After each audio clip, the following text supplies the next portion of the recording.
Now, I got this question from James. James said, "Hey, Dan, you always show how many have been vaccinated for COVID, regardless of vaccine eligibility, of course. I wonder how much the percentage would increase if you factored in those that are immune naturally due to having already had the virus." This is a pretty interesting question and, of course, very complicated to answer, but we'll take a crack at it. See, first off, health experts, they say you should still get vaccinated even if you have had COVID, and that's because the vaccines have been shown to give better protection than natural immunity.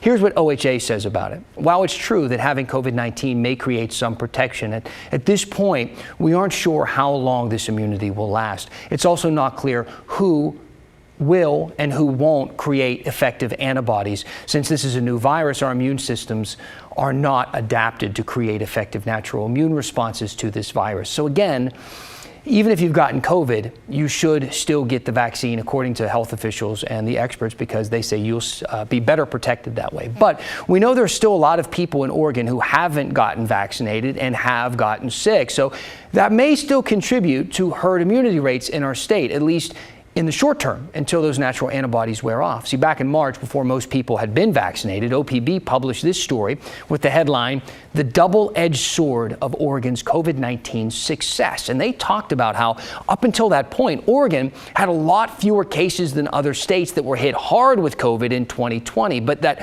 also meant that more people were potentially vulnerable here since they hadn't been infected yet. At the time, 6 months ago, a little less than 4% of Oregonians of our population here had tested positive for COVID. Now, based on the latest case numbers, about 7% of Oregon's population has had COVID at some point.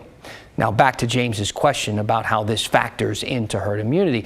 There's no way, really, for us to tell how many of these people got the vaccine after getting COVID. It's also really, there's no way to tell how many people have gotten COVID. That's just how many people have tested positive for COVID. But it's clear that a lot more people in Oregon have gotten that virus and have some amount of natural immunity. But again, according to the experts, natural immunity alone won't give you as much protection as getting the vaccine. I told you it was complicated. I did my best.